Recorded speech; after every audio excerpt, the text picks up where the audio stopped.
Hello, everybody. Welcome to the Underground. My name is Vinny, and I'm here to help you with all your real estate investing needs and to expose the gurus. Okay, in this video, I want to start by saying something my son said to me the other day, giving him all the credit for saying this. He said, "Dad, let me tell you something. Inexperience is the one thing that makes an idiot look like an expert." I'm going to say it again because I coughed in the middle of it. All right, my apologies. Inexperience is the one thing that makes an idiot look like an expert. Okay? Now, why did he say that? Because when it comes to real estate investing, everybody's looking for knowledge. The only problem is they don't know anything. Okay? They don't know anything, right? I typed it out so I wouldn't forget exactly how to say it. Okay? So most people, when they're doing real estate investing, they're online and they're like, "Oh my God, he's so smart. Oh my God, oh my God." And I'm like, why are these people listening to people like that? Now, what I'm going to do is I'm going to play a video for you. All right. And I got to get my earpiece on for this because I need to listen to it while we play it. All right. And what this video is going to do, I'm going to teach you because I saw all of the comments. "Oh my God, you're a genius. Oh my God, you're great." Now, that's the inexperience getting fooled by an idiot, okay? Now, I'm not calling the man an idiot. What I am saying is the stuff that came out of his mouth is idiot talk, okay? And I'm gonna explain why he sounds like an idiot when he talks, okay? Now, and I'm talking about real estate investing. That's what I'm talking about, all right? So this guy, you'll know who it is when we get to it, okay? This guy gets up there, again, starts talking, people love it, and to be honest with you, it's idiot talk, all right? I'm gonna pull it up, just bear with me, okay? Actually, I actually have it up. All right, I gotta put it on the big screen, so just bear with me. I've gotta make sure the volume's up. I don't wanna blast it out your ears. And what we're gonna do is, we're gonna play it twice. The first time, we're gonna let it play through without me interrupting this guy. As much as it's gonna make my blood boil, okay? We're gonna play through. Then we're gonna go back, okay, and listen to what he's saying. And by the way, if you give me 1 second, I'm gonna grab my pen and paper, right? You should always have, there's a thing for you. You should always have your pen and paper handy, right? And why should you have your pen and paper handy? Because when you want to take notes, okay, you should have it handy. Now, I'm going to take notes in what this guy is saying and prove to you that when it comes to having no experience or very inexperienced, right? Let me say it the right way. Inexperience. So you being inexperienced, not you personally, but a lot of people, is the one thing that makes an idiot look like an expert. And everybody thinks this guy's an expert when it comes to financing. I don't. I've been doing this stuff for 40 years. All right. So who am I to say, somebody's an idiot or not? Now, again, I'm not calling the guy an idiot. This guy's a genius. He's a genius because he fools a lot of inexperienced people. Okay. Now, the people that do know, they call the guy out all the time. Okay. So what I'm going to do is I'm going to call the guy out as well. I'm going to write down my notes. Just so you know, when we go back the second time, I'm going to stop and I'm going to say, okay, this is what he said and this is what it means. And I can show you that everything he says is not very smart. Okay, so I'm going to go to the bottom right hand of the screen. I'm going to be down the bottom right. Okay, there you go. And I'm going to play this video. I'm going to play it through the first time and take my notes. And then the second time, I'm going to stop and go over it. All right, so here we go. Let's listen to it together. Here we go.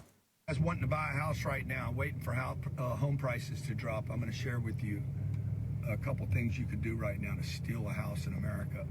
They are for sale, by the way. There's more inventory right now than we've had since 2010. You want to buy a house, you could steal one, but you have to get creative. This is how you do it. 3 things I would do. First of all, I would look for anybody that has a home paid for, anybody that bought a house in the last 15 years. They financed it for 15, or they bought it 30 years ago and they financed it for 30 and it's paid off. 40% of all the homes in America are paid off in cash. There is no debt. You would go to that buyer, you would give them their price and get 3% financing. That's right. And you'd put together a rent to buy so that the rent that they're collecting is not taxable to them, except or at a very low rate. And then you would apply that rent to the purchase price. So if the guy wanted $450 for his house, you'd be like, look, I'll give you your price. I want to put 5 or 10% down. 5% down. I'll put $20,000 down. I'll pay you by the month. It'll be a rent to purchase agreement. You could also look for people that have a low interest rate.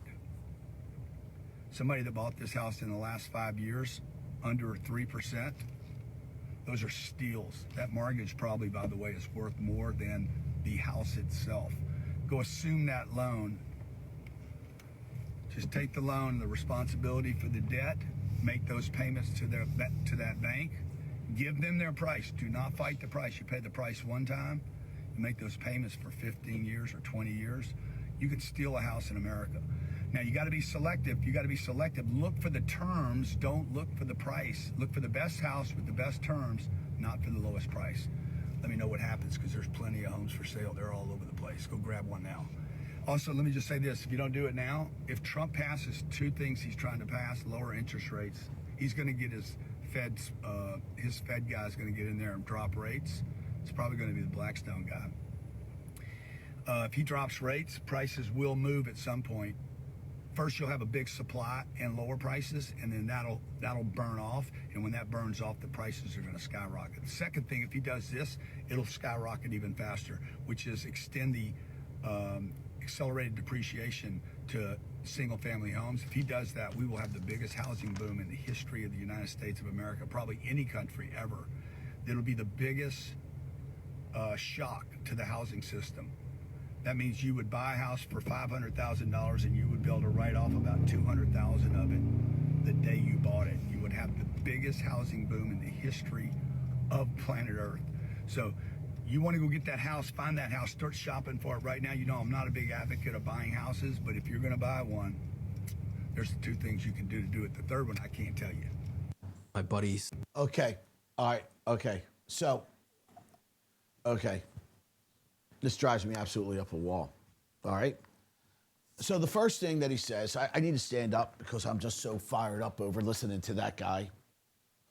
First thing he tells you is go steal a house in America. All right. You know what I tell my students? Treat everybody like they're your parents. Okay. Like it's your mom.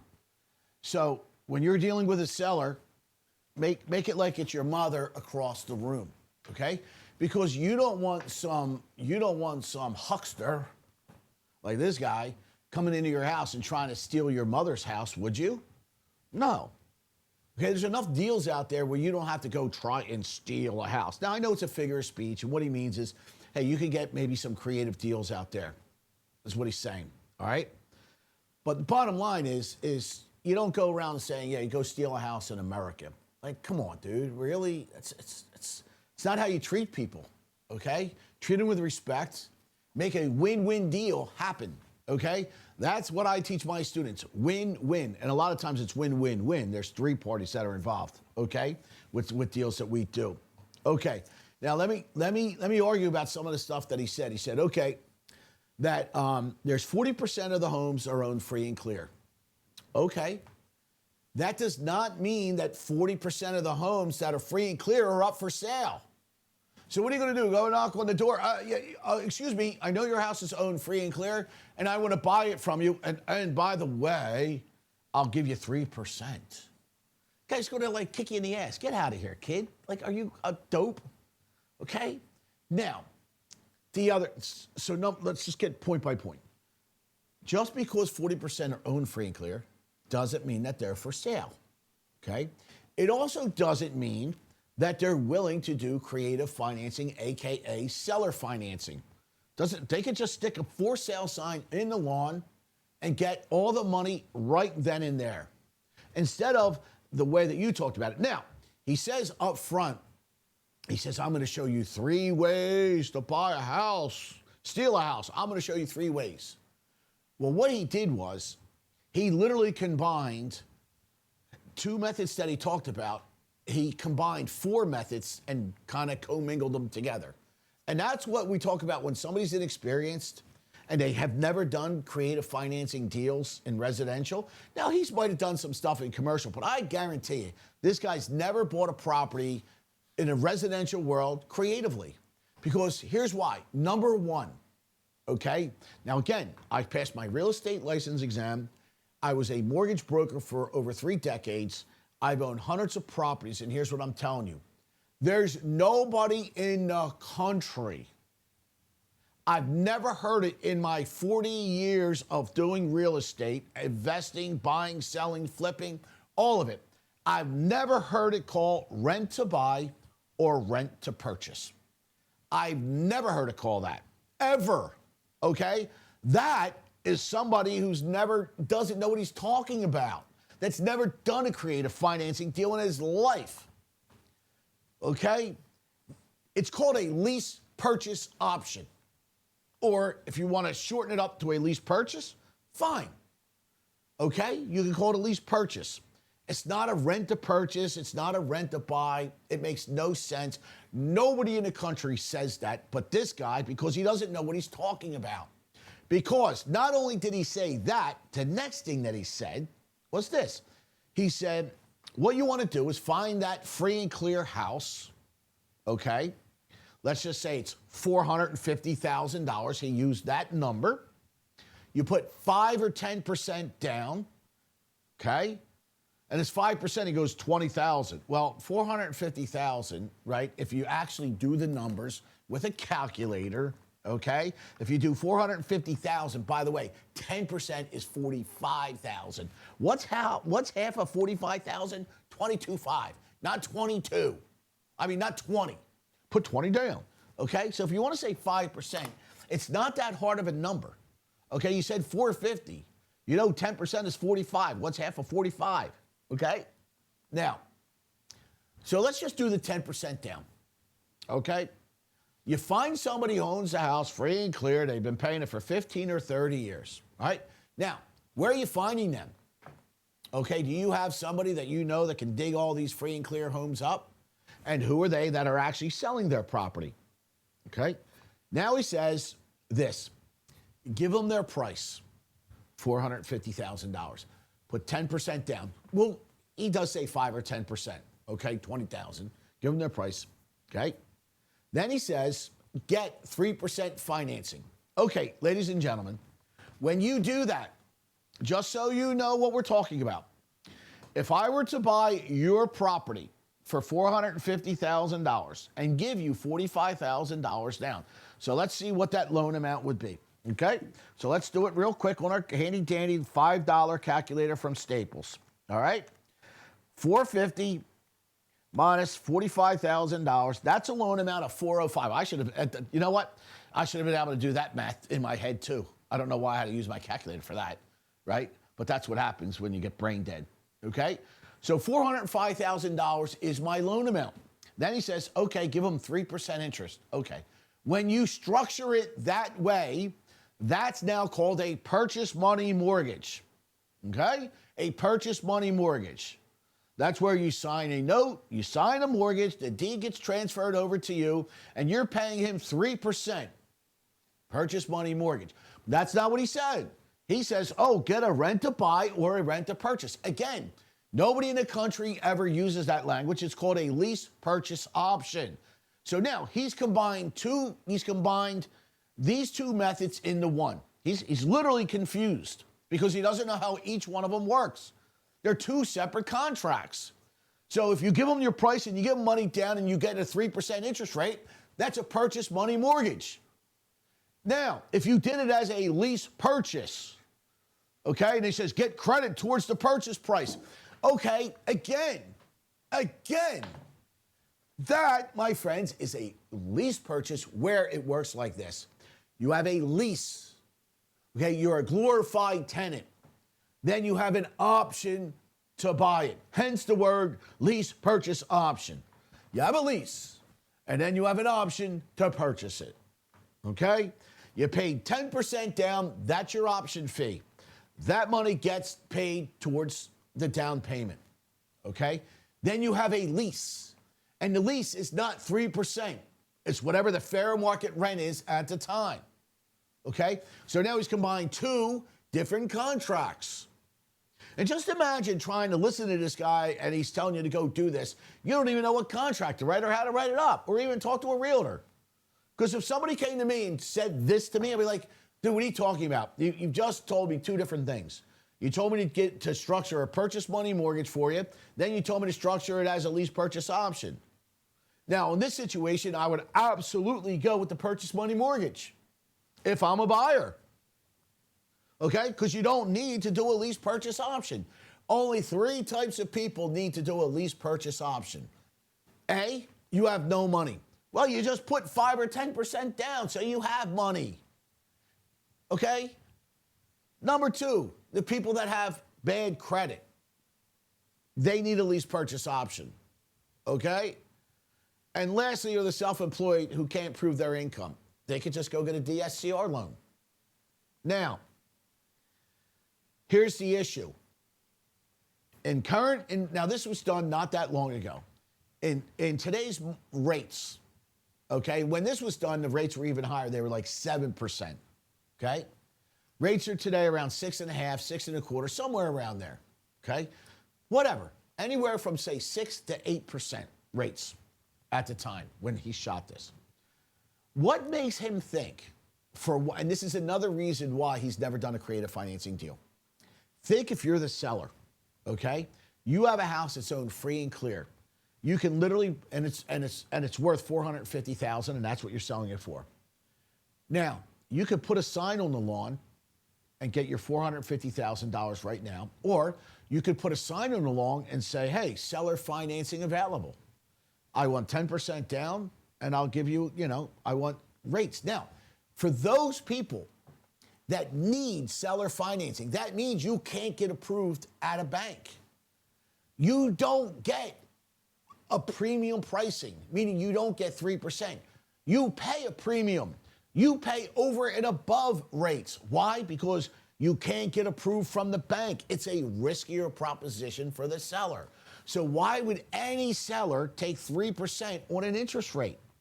Why would they do that? They wouldn't. They would go try to structure a purchase money mortgage and try to give somebody 3% in environment rates that are 6%. Okay? Go try it. It ain't going to happen. Okay? Then he says, because then it's not taxable to them. Okay. Again, that's true. Okay? Because if you're doing a purchase money mortgage, right? Well, I don't know on a purchase money mortgage. I do know on an installment sale contract that they only write off the interest that they've received. Okay?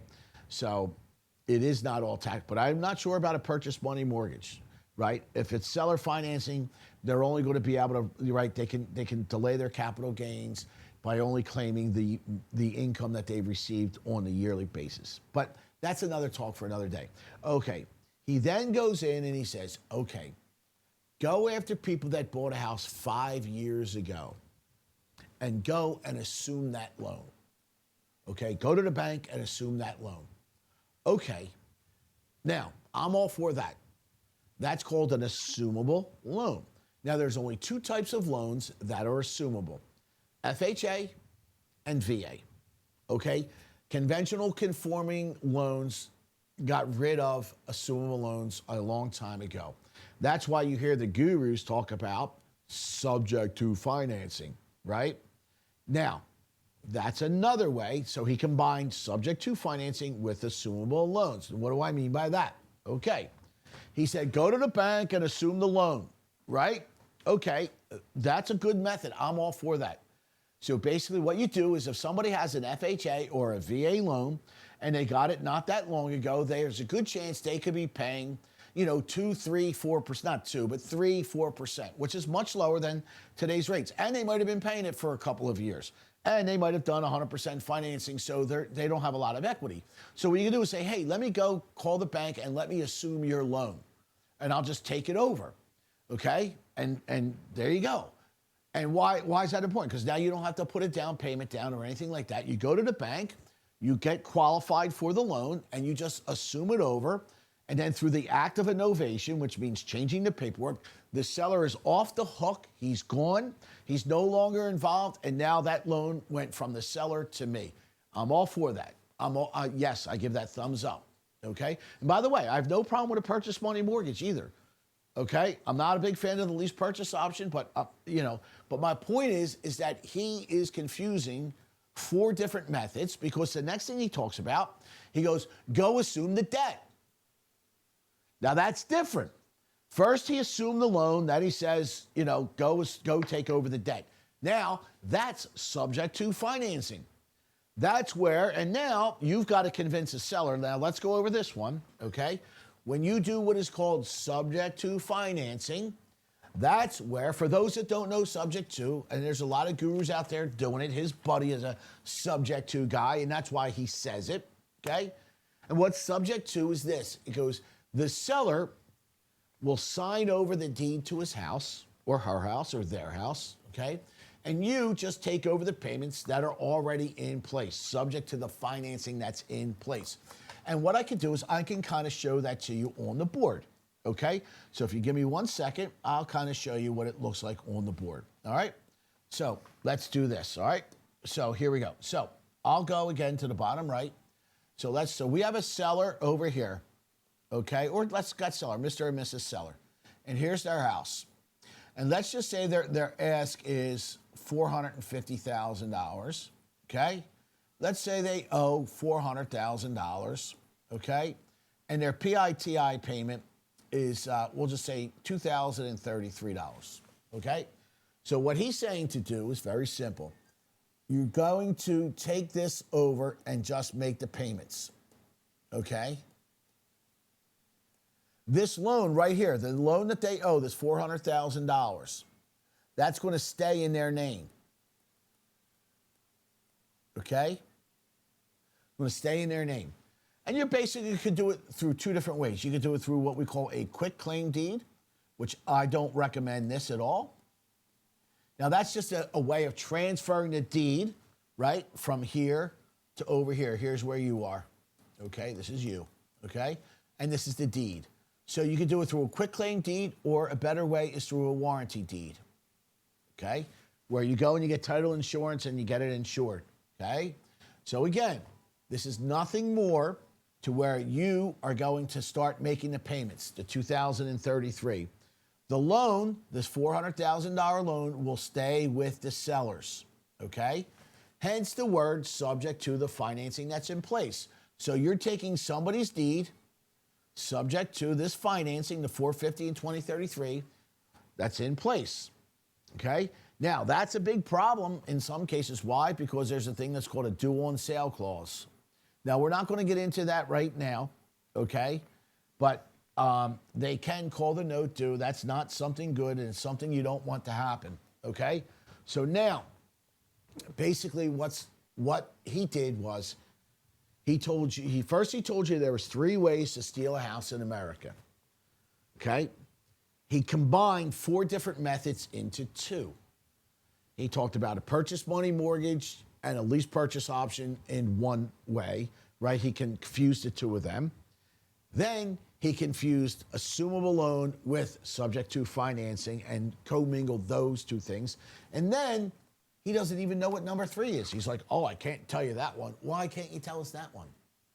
What, that's like a big secret? Trust me, there's no secrets here, okay? He just literally didn't know. He didn't know what else to say. And he probably was going to try and say, do a purchase money mortgage, do a lease purchase option, or, do assumable. He probably should have said 4 things, right? Because he gave you 4. He gave you a purchase money mortgage, he gave you a lease purchase option, he gave you subject to financing, and he gave you an assumable loan. But he told you 3, gave you 4, and only said it was 2. So now, again, the saying my son said is this: inexperience is the one thing that makes an idiot look like an expert. So for those that are inexperienced in real estate investing and have no idea how financing works, okay, you're inexperienced, that makes an idiot look like an expert, doesn't it? truer words were never spoken, okay? Because to be honest with you, all the comments were like, oh my God, you're a genius. Oh, you're great. Oh my God, give us more. And I'm thinking, oh my God, you're a moron. Oh my God, why would you say such, why would you commingle 4 different contracts? Why don't you just spit them out the way they're supposed to be? What's the matter with you? But there you go, everybody. There's my saying for the day. And if you want to learn anything, come to the Real Estate Underground by Vinny. I've got classes, I've got boot camps, I've got one-on-one mentoring, and I can help you. And you could just tap on my QR code and you get all my contact information. No other person out there teaching gives their cell phone away. I got one cell phone. It's right here. Everybody knows my number. I answer it all the time. Trust me, I answer it. Okay, you'll get me. If I don't answer, it means I'm in the middle of doing something, and I will call you back. All right, everybody, enjoy, and I'll see you in class.